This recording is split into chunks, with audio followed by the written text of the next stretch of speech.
Mm, Si bien es cierto, les voy a hacer un abrebocas para hablar de un poco de mí, dispénsenme un poco.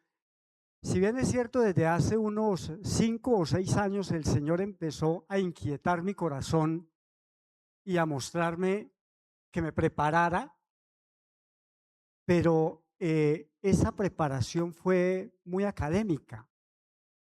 Prepararme en estudio bíblico, en libros, en la misma profundización de la palabra, pero había algo que inquietaba más y decía, no es eso. Desde el año pasado empecé a sentir algo diferente y es como, de ese paso, ¿cuál? No sabía, preguntándole al Señor todavía no lo sé. El Señor sigue inquietando nuestros corazones. Y entonces cuando empecé Hombres con Cristo este año, que yo empecé a acompañar Hombres con Cristo este año, les comentaba a los que estábamos aquí presentes en Hombres con Cristo sobre todo este tema de la preparación, el estudio, la lectura, y decía, pero hay algo más y ese algo más hay que pedirle al Señor que nos lo revele y dar ese paso. Así que inicio casi con una invitación porque sé que muchos de ustedes son estudiosos de la palabra, pero también tenemos un talento, un don que a veces lo conocemos y lo tenemos ahí medio dormido o a veces no lo conocemos, pero el Señor sí. Y le podemos servir desde cualquier ámbito y desde cualquier lugar. Tenemos que estar dispuestos para servirle. No quiere decir que el hecho de estudiar la palabra y profundizar no se deba hacer, no, se debe hacer, pero en realidad es más importante llevarlo a la práctica y que el Señor nos use con los demás. De lo contrario, estaríamos también siendo egoístas con nosotros al dejar solamente, como se dice popularmente, comer libro. Pero reitero, no quiere decir que eso no sea importante. Eso es muy importante para poder en algún momento ponerlo en práctica.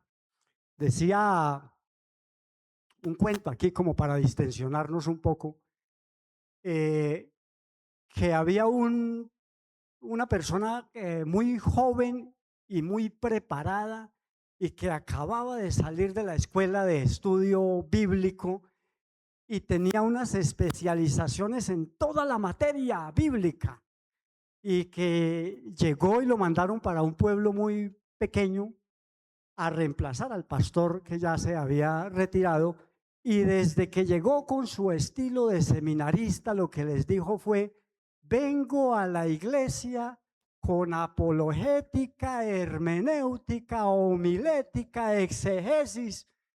Y le contestó a alguien de los que estaba ahí: pastor, yo llegué hace 10 años acá y traía también reumatismo y diabetes, y el Señor me sanó y a usted le va a sanar todas esas enfermedades también, no se preocupe. Entonces, es bueno que nos preparemos, pero que también seamos muy sencillos ante la palabra del Señor. Bueno, iniciemos entonces.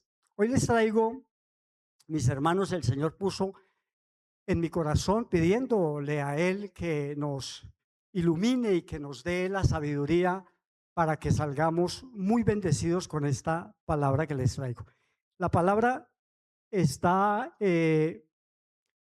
basada, la prédica que les voy a compartir está basada en el segundo libro de Reyes. Lo encontramos en el capítulo 4, de los versículos 1 al 7. Vamos a proceder a hacerle una lectura rápida a todos los versículos y de ahí procedemos a irlos desglosando. Dice así la palabra, tomándola en el poderoso nombre de Jesús: una mujer de las mujeres de los hijos de los profetas clamó a Eliseo diciendo: tu siervo mi marido ha muerto, y tú sabes que tu siervo era temeroso de Jehová, y ha venido el acreedor para tomarse 2 hijos míos por siervos. Versículo 12. Eliseo le dijo: ¿qué te haré yo? declárame qué tienes en casa. Y ella dijo, tu sierva ninguna cosa tiene en casa, sino una vasija de aceite. Versículo 3, él le dijo, ve y pide para ti vasijas prestadas de todos tus vecinos, vasijas vacías, no pocas. Versículo 4, entra luego y enciérrate tú y tus hijos y echa en todas las vasijas, y cuando una esté llena, ponla aparte. Y se fue la mujer y cerró la puerta, encerrándose ella y sus hijos, y ellos le traían vasijas. Y ella echaba aceite. Versículo 6, cuando las vasijas estuvieron llenas, dijo a un hijo suyo, tráeme aún otras vasijas. Y él le dijo, no hay más vasijas. Entonces cesó el aceite.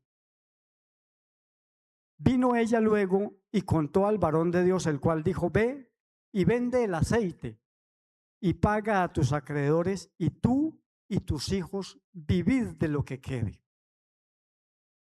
Wow, es una palabra que inicia con una situación supremamente difícil.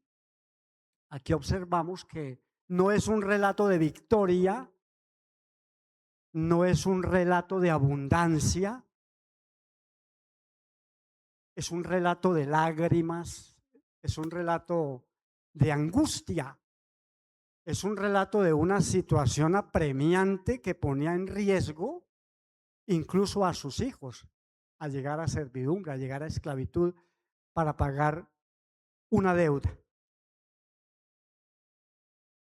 Y quizá aquí vemos una parte importante sobre cuando se le pregunta y ella dice, solo una vasija, no tengo nada, solo una vasija de aceite. Incluso acá no dice si la vasija tenía aceite o no, dice una vasija de aceite. Podía tener algo de aceite o podía estar desocupada, nunca dice una vasija con aceite. Entonces, yo creo que aquí esa vasija que ella tenía todavía en casa y que estaba vacía o a punto de estar vacía, también representa lo que nosotros en determinado momento sentimos como si fuéramos una vasija vacía o como si alguna de las áreas de nuestra vida estuviera vacía. Yo les haría una pregunta a los hermanos, no para que la contesten en voz alta, sino para que la guarden en su corazón. ¿Qué área, qué parte de su vida tiene esa vasija menguada o esa vasija vacía? Quizá alguien puede tener una situación relacionada con su salud, una situación con el área de sus finanzas. Quizá alguien diga, la parte vacía mía es ese hijo rebelde que tengo. O quizá la esposa diga, ese esposo irresponsable, borracho. Pueden haber diferentes áreas y nosotros ahí las tenemos vacías, pero las guardamos. Porque si algo tiene la cultura actual es que no somos muy dados a mostrárselo a los demás, a pedir ayuda, a compartirle a alguien sobre esa situación que tenemos. Somos muy dados a guardarlo para nosotros. Por eso aquí lo hemos dicho en muchas ocasiones. Cada que le preguntamos al hermano cómo está, dice excelente, bendecido, muy bien, pero uno no sabe lo que está llevando. Hoy miramos, es muy común ver en las redes sociales que se publica la alegría, la sonrisa, las familias, los viajes, las vacaciones, el vehículo, infinidad de cosas. Es con una alegría total que publican familias, parejas, sonriendo, que se ve todo como en un esplendor. Pero se apaga la pantalla y vienen las lágrimas y viene la angustia. Y allí viene esa pareja que tal vez todos la ven como la pareja ejemplar y esos esposos no se hablan hace días. o hace meses. Allí viene esa situación de ese padre que a lo mejor se jacta todo el mundo de decir, uy, qué trabajo el que tiene ese señor, pero resulta que lleva trabajando bastante y no puede salir de sus deudas, por ejemplo. O cuando se apaga la pantalla vemos a esos muchachos, esos jóvenes que aún viniendo a la iglesia y alabando y levantando sus manos, pero están luchando en la casa con alguna ansiedad, con algún problema, con alguna adicción incluso. Entonces, hay muchas situaciones que la Biblia no es ajena a ellas. El Señor no es ajeno a esas situaciones. Él se acerca incluso a quienes le reconocen y a quienes le entregan ese problema. El Salmo 34 nos dice, cercano está Jehová a los quebrantados de corazón y salva a los contritos de espíritu. Amén. Nuestro Dios no es indiferente al sufrimiento. Él siempre está ahí presente. Quizá no nos quite la prueba de inmediato, pero está presente y está dispuesto para quienes claman a Él. Así que quizás si llegamos esta noche diciendo no sé cómo seguir, no sé cómo avanzar, no sé cómo llevar este problema, les digo que precisamente en esos momentos cuando se los entregamos al Señor es cuando Él escribe las páginas más gloriosas sobre tu vida y sobre la mía. Hay otro aspecto de la lectura que hicimos así rápida y que vamos a desarrollar en el transcurso de la prédica, y es una pregunta clave que le hace el profeta o el Señor a través del profeta Eliseo a la viuda, y es: ¿qué tienes en casa? Aquí no le preguntó cuántos son tus problemas, qué cantidad tienes, qué necesitas.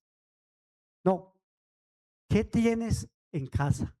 Es bien importante porque Dios casi nunca comienza un milagro añadiendo algo nuevo a lo que ya tenemos. Es decir, Él inicia transformando y Él inicia multiplicando aquello que ya tenemos y que a lo mejor lo tenemos por allá escondido o creemos que es una vasija muy pequeña, pero Él está presto. El Señor no es como el hombre y por eso el ojo del Señor es diferente. Él ve lo que nosotros no vemos. Donde nosotros vemos escasez, Él ya vio prosperidad y ya la dio. Donde nosotros vemos un problema económico, Él ya vio una promesa.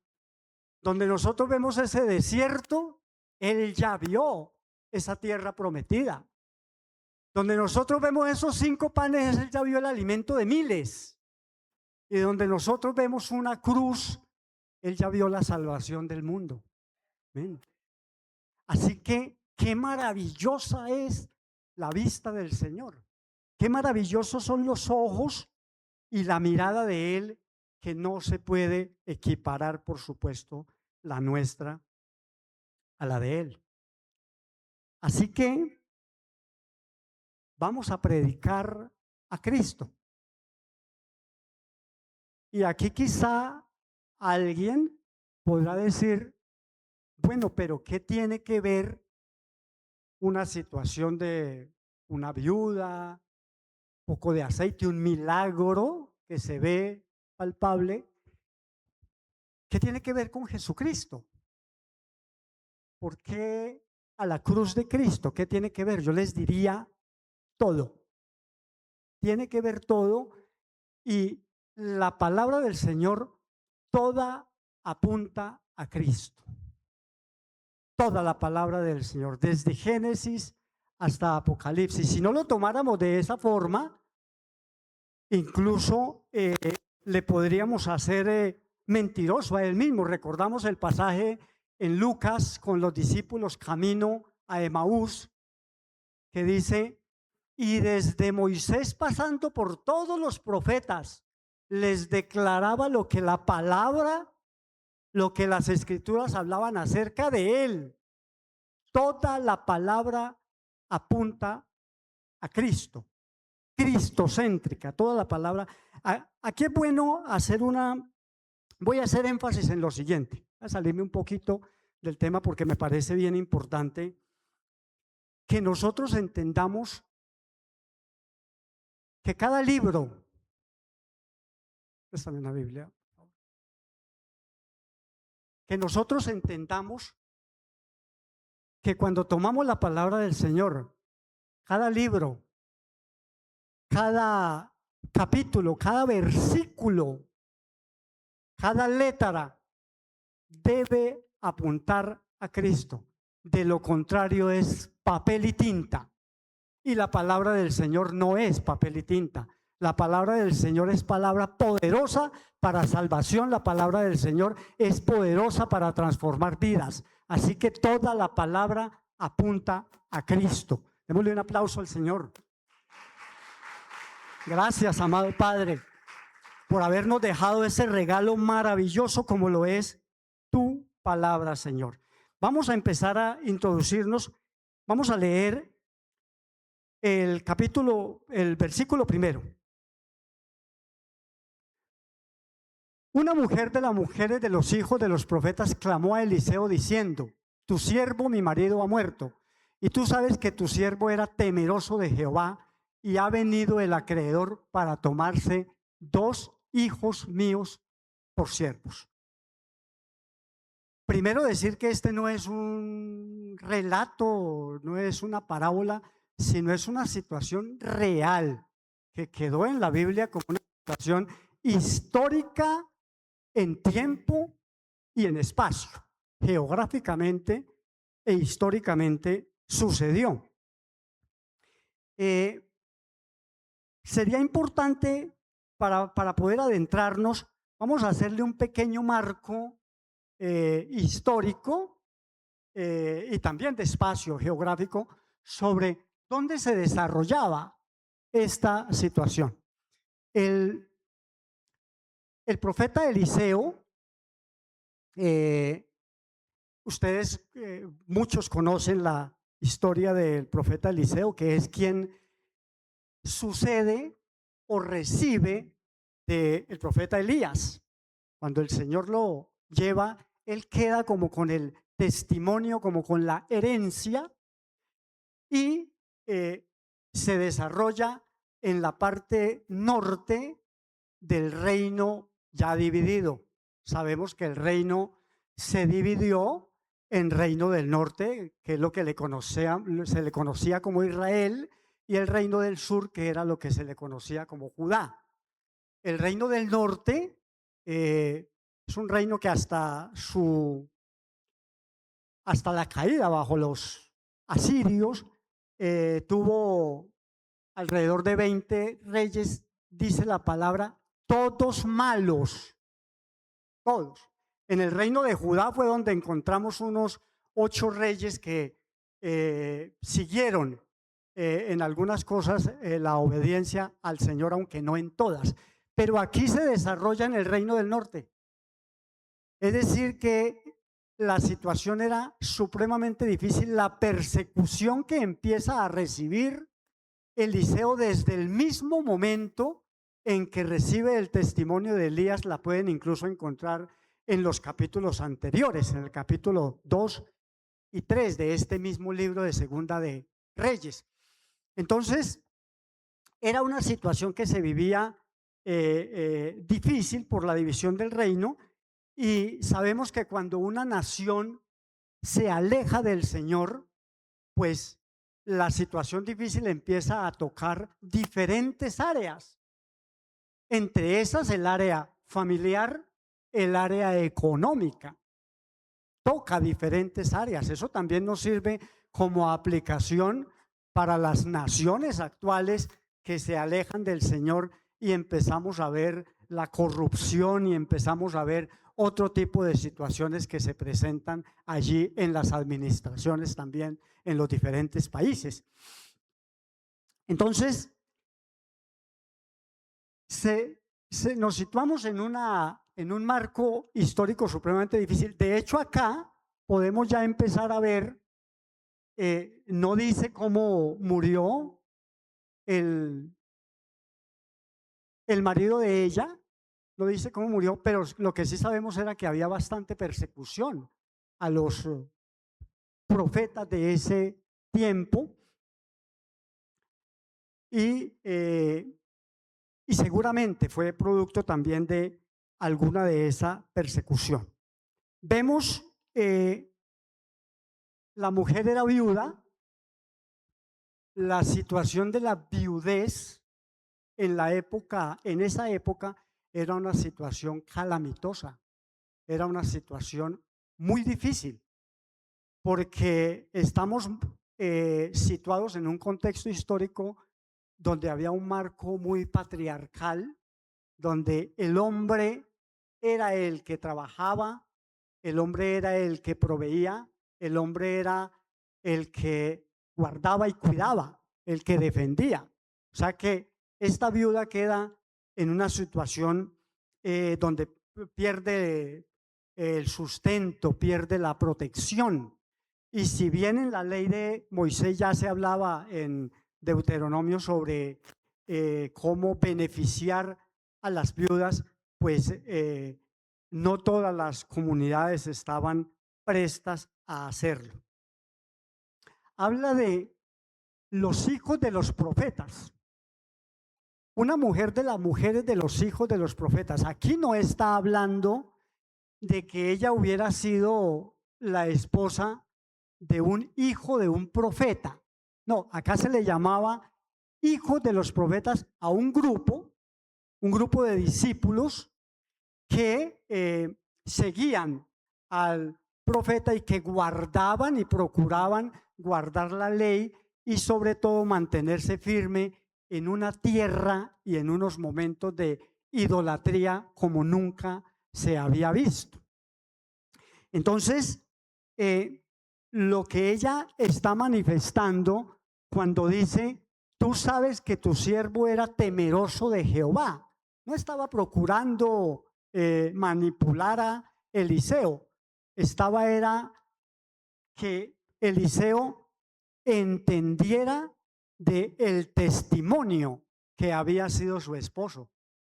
Pero también aquí nos llama a nosotros como congregación algo, y es que miremos que era temeroso de Jehová.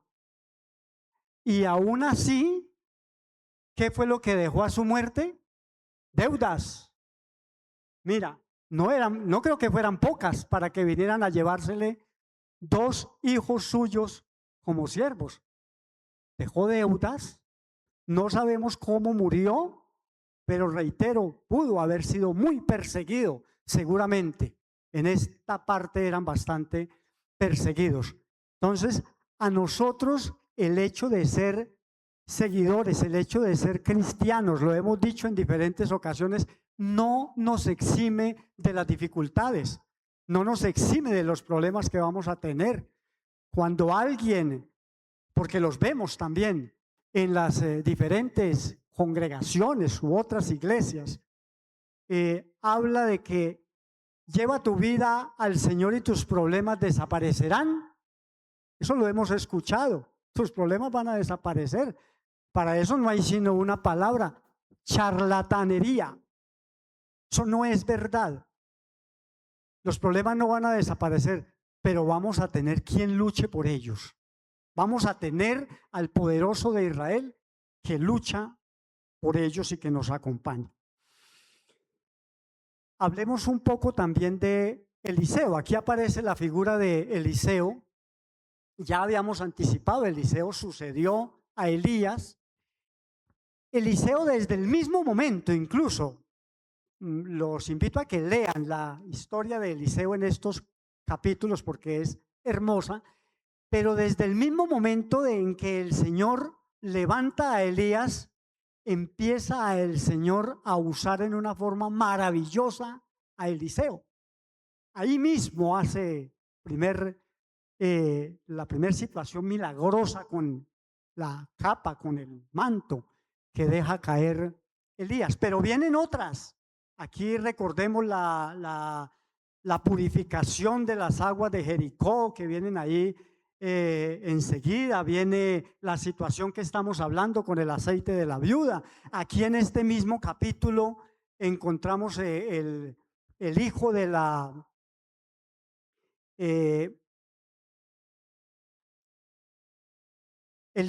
tsunamita, sana a Naamán, el hacha que flota. Bueno, una cantidad, entre otros.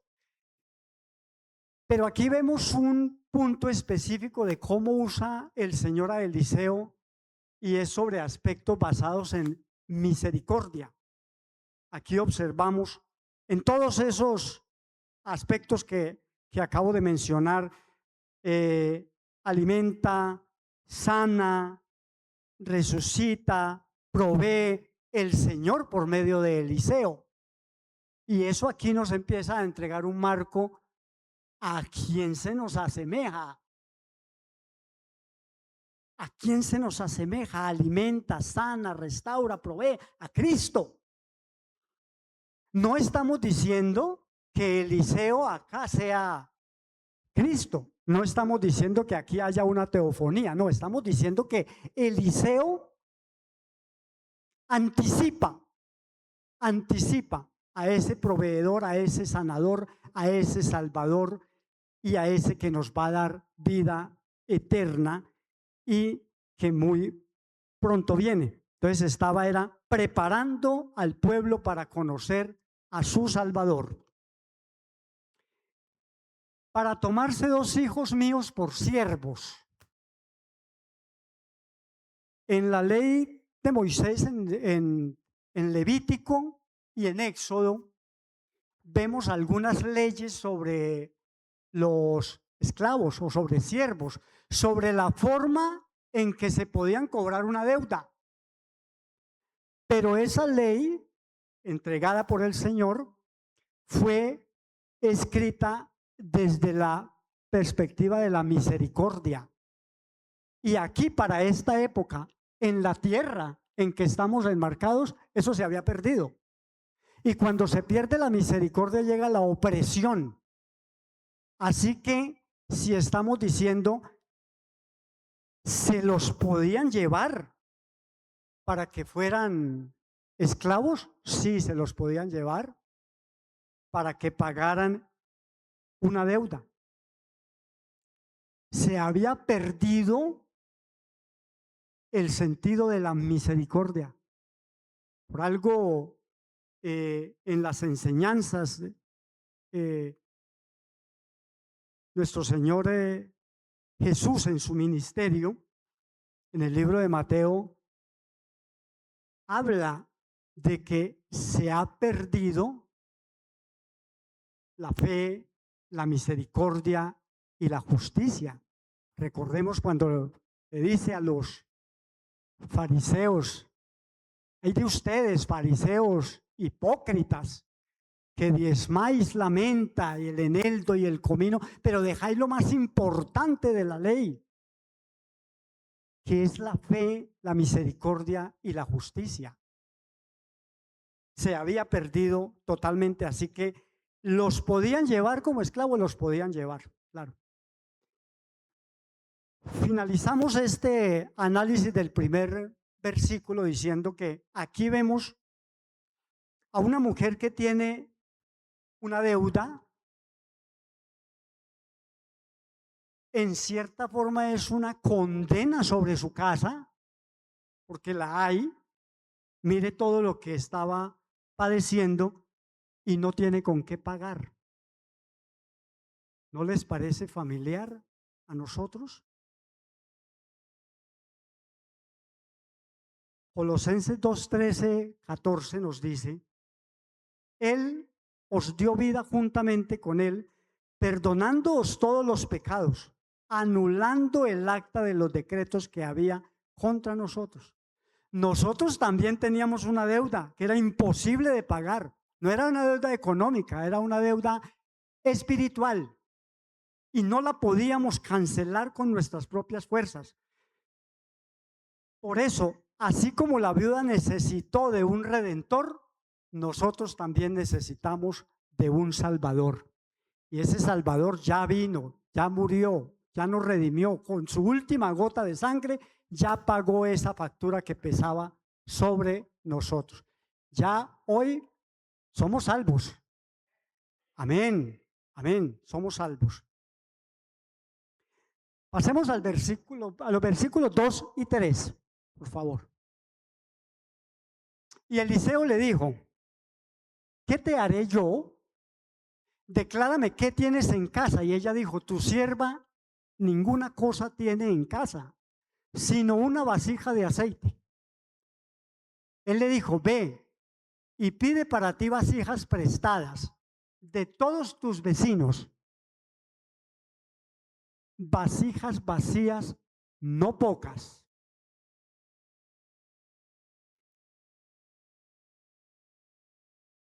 Hablábamos al principio sobre esta pregunta de ¿qué tienes en casa? Acá encontramos dos preguntas. La primera de ellas, Eliseo le dice a la viuda: ¿qué te haré yo? La viuda llega buscando una solución externa. Dice que clamó a Eliseo, fue a Eliseo, pero ella buscaba una solución a su problema, una solución externa. ¿Cómo me van o cómo me puedes solucionar esa situación? Pero aquí el profeta dirige su mirada hacia el interior. ¿Qué tienes en casa?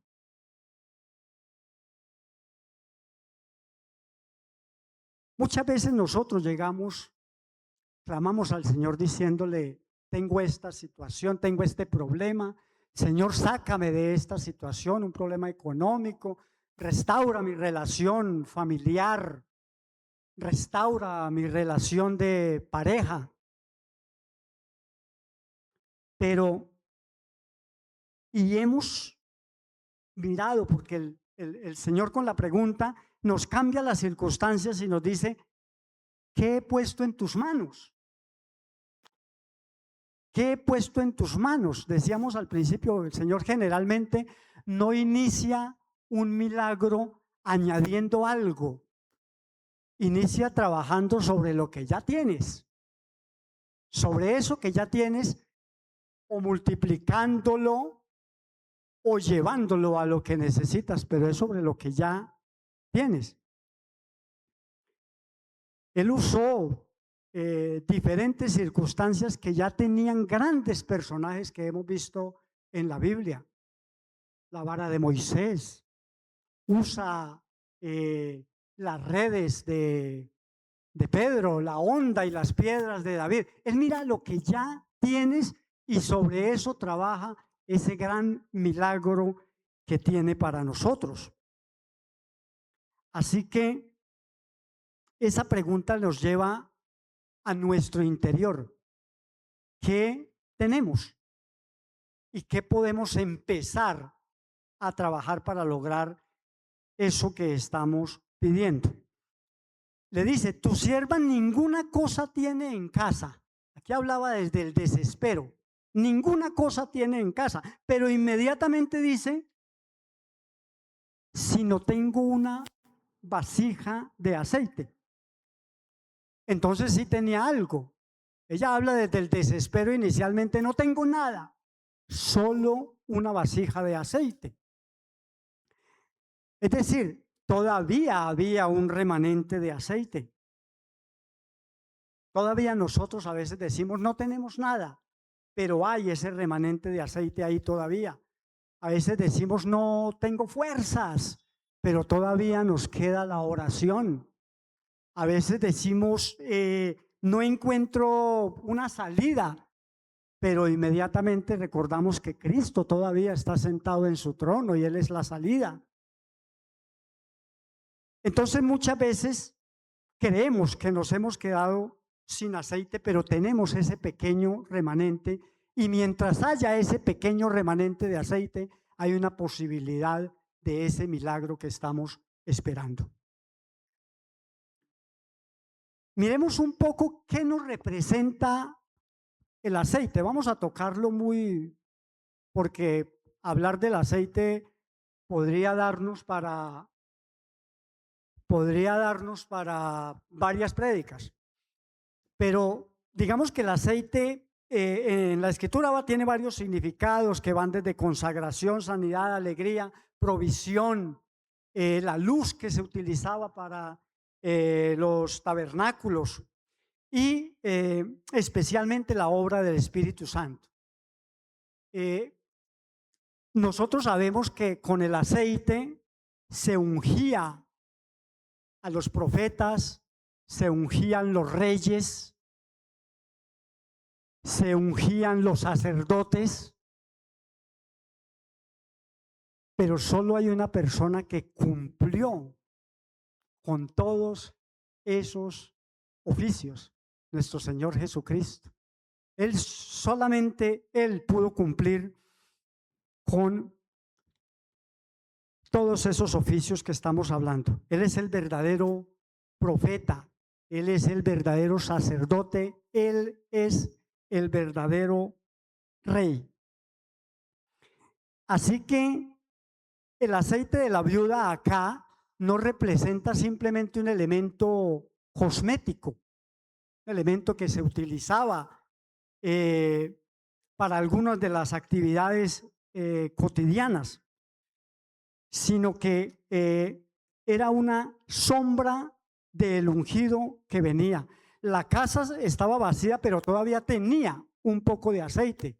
Y aquí lo llevamos a este mundo que, a pesar de estar perdido, Dios ya había preparado a Cristo como su ungido, el que iba a venir a regalarnos esa tan anhelada salvación, y gloria por ello, gloria a Dios por ello. Dice, ve y pide vasijas vacías, no pocas. La primer palabrita aquí sobre la que quiero que profundizamos es precisamente ve. Ve acá no es la acción de ver, sino la acción de hacer. Ve, le está dando una orden, veías tal cosa. Si nos pusiéramos nosotros en los zapatos de la viuda, quizás sería una situación incomprensible, pero mire la situación que estoy viviendo en la casa, y me dice que vaya y pida a todos los vecinos vasijas vacías, no pocas. Pero acá no vemos que ella haya cuestionado. Ella obedeció. Y esa es precisamente lo que precede a la manifestación de un milagro, la obediencia. Lo encontramos en infinidad de ejemplos en la palabra del Señor, donde se es obediente sin ver el milagro. Noé no había visto llover.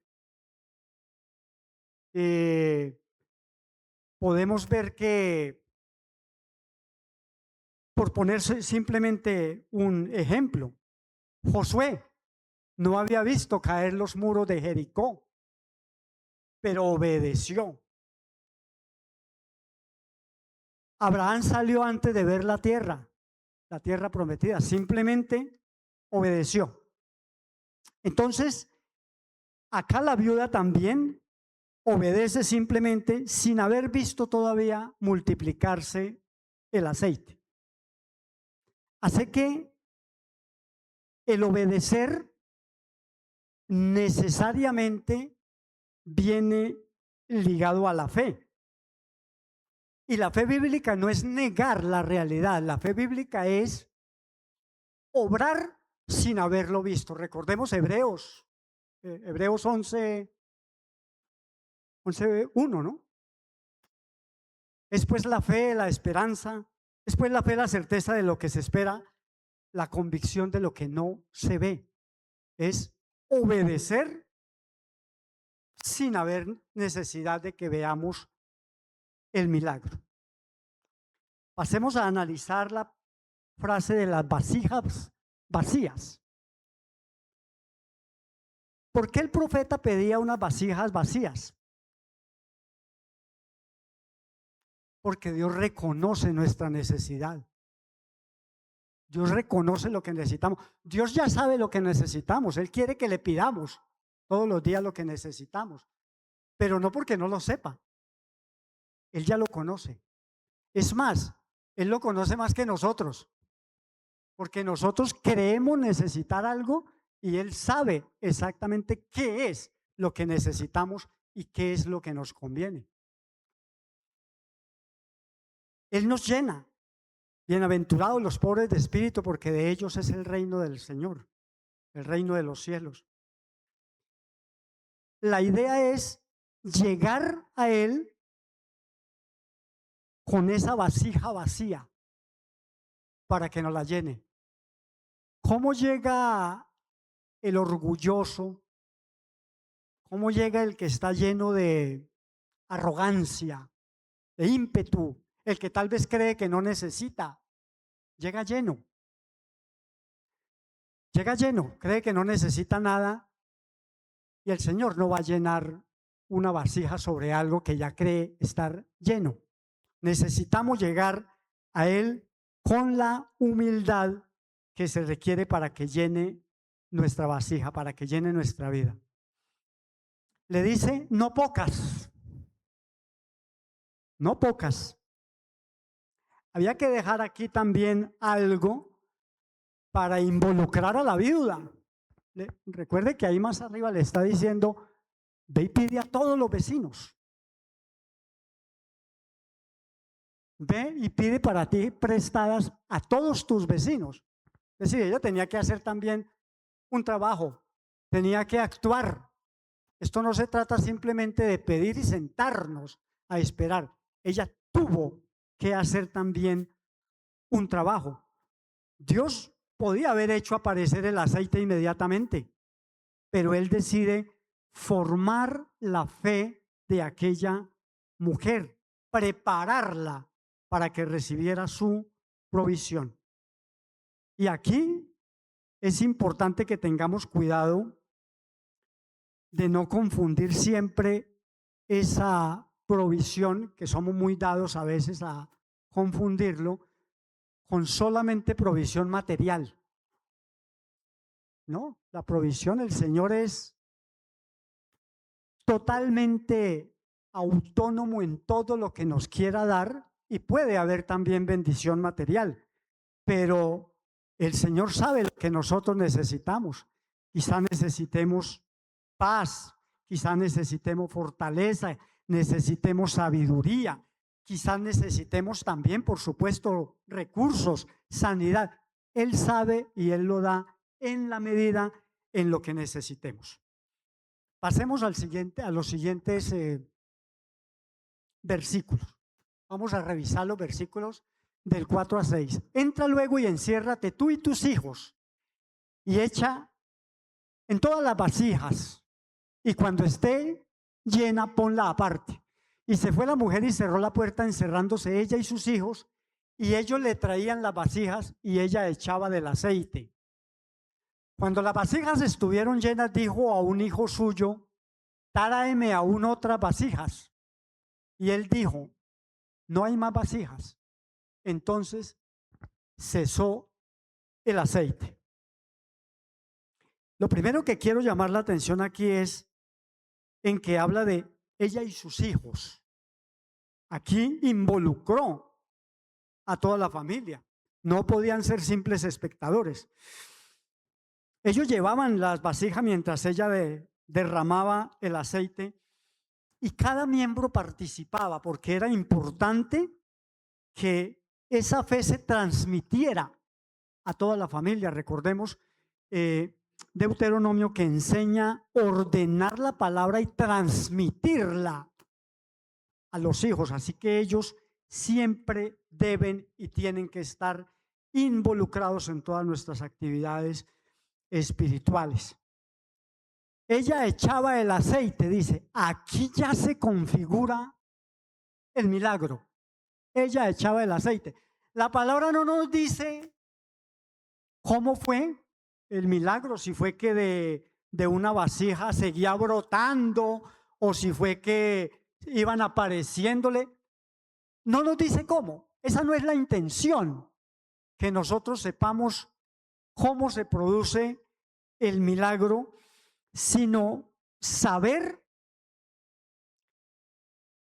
que el milagro no dependía de esa vasija original, sino dependía del poder de Dios. El énfasis, reitero, no es el mecanismo para hacer el milagro, sino el énfasis está en que entendamos que Dios obra. Dios obra. El milagro, ¿cómo lo hizo? La fe es la única que nos hace entender milagros, porque de lo contrario, con el ojo humano, nosotros no podemos explicar un milagro. Con el ojo humano no podemos hacerlo. Hay ateos o escépticos que una de las bases de sus teorías es decir, los milagros no pueden ser porque sería quebrantar las leyes de la naturaleza y de la física y de la dinámica y etcétera. Pero yo pregunto algo, y aquel que creó las leyes de la naturaleza, aquel que con su palabra creó la misma naturaleza y la física y todo lo que viene, aquel que en algún momento detuvo a los vientos y al mar, ¿no puede cambiar las leyes de la naturaleza? Por supuesto que puede cambiar las leyes de la naturaleza. Entonces, con los ojos humanos no vamos a poder, pero con la fe y los ojos espirituales sí tenemos que estar prestos para entender los milagros de nuestro Señor.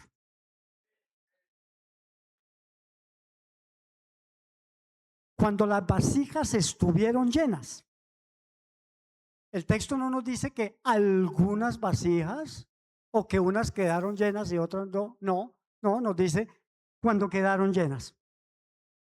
Tampoco nos dice que el aceite se agotó. No. Revela la perfección de la provisión divina. Dios nunca obra de una forma incompleta. Da a la medida de lo que se necesita.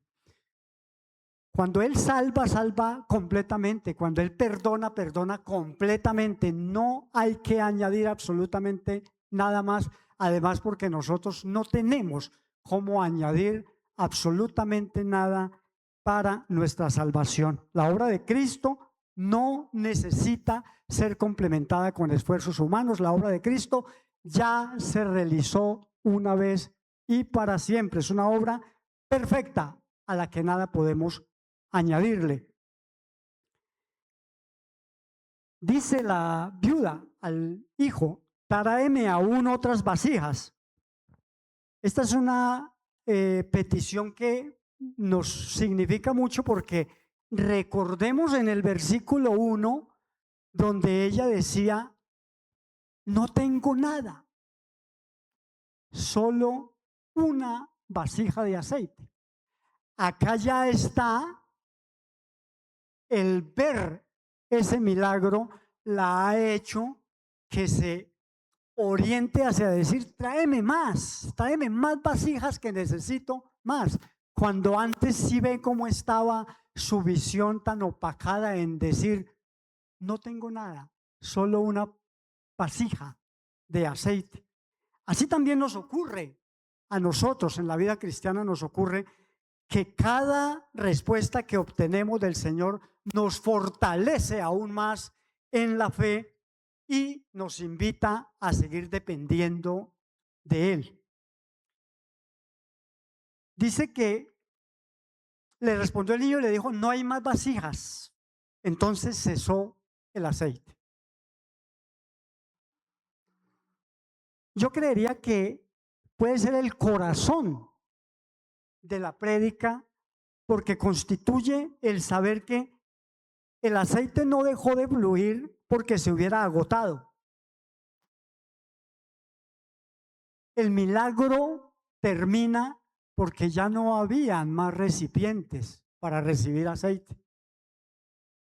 Y aquí tenemos que tener mucho cuidado cuando decimos ya no había más recipientes, porque cualquier persona podría interpretar es que Él da a la medida de tu fe.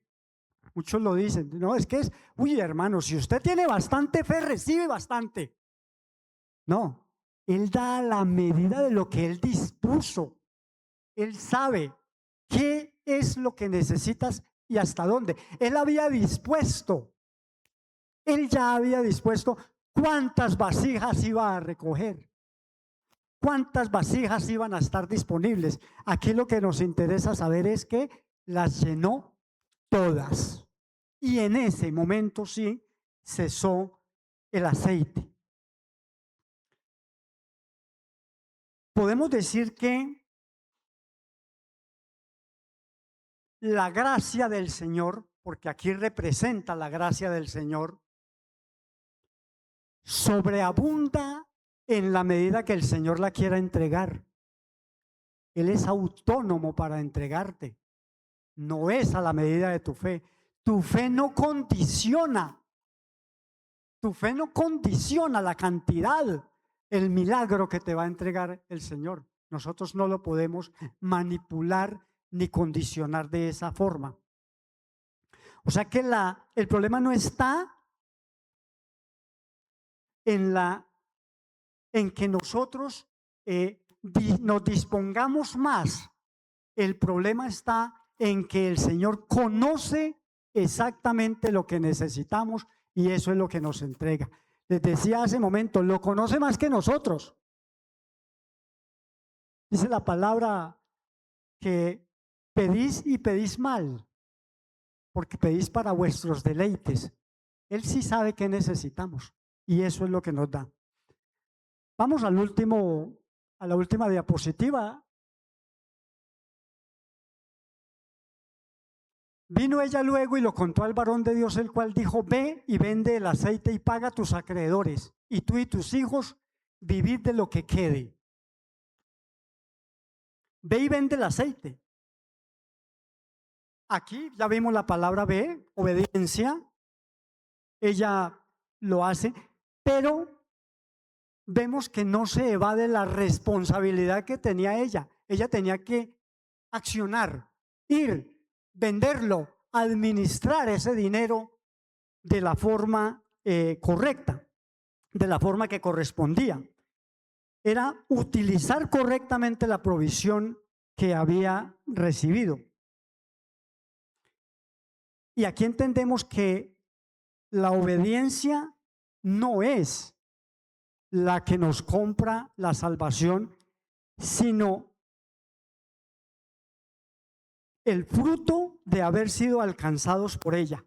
El fruto de haber sido alcanzados por la salvación es la que nos lleva a obtenerla. Dice: paga a tus acreedores.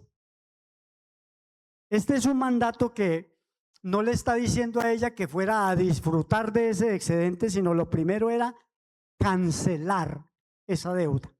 Esto también es una de aplicación práctica para nosotros en el manejo de nuestras finanzas, ¿no? Que el Señor nos invita a ser responsables con el manejo de nuestras finanzas y a responder por nuestras deudas.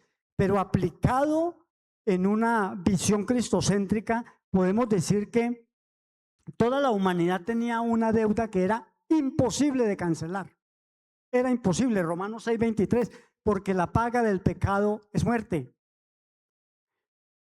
Pero Cristo era el único que podía cancelar esa deuda y lo hizo. Y nos lo reitera el apóstol Pablo en Colosenses diciendo: anulando el acta de los decretos que había contra nosotros, quitándola de en medio y clavándola en la cruz. Nuestra deuda fue pagada totalmente. La cruz es precisamente el lugar donde esa deuda de pecado que teníamos termina y termina para siempre. Pero termina diciendo: tú y tus hijos vivid de lo que quede. La provisión no era simplemente para pagar, sino también alcanza para vivir. Dios no solo nos rescata, nos sostiene, nos perdona, nos preserva, nos salva, sino que nos da una nueva vida en Cristo Jesús. Él mismo lo dijo: yo he venido para que tengan vida y para que la tengan en abundancia. Démosle un aplauso al Señor.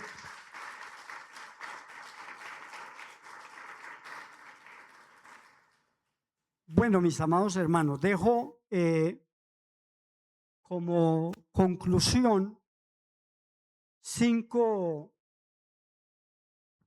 aspectos que podemos recoger de esta porción y de este estudio de la palabra,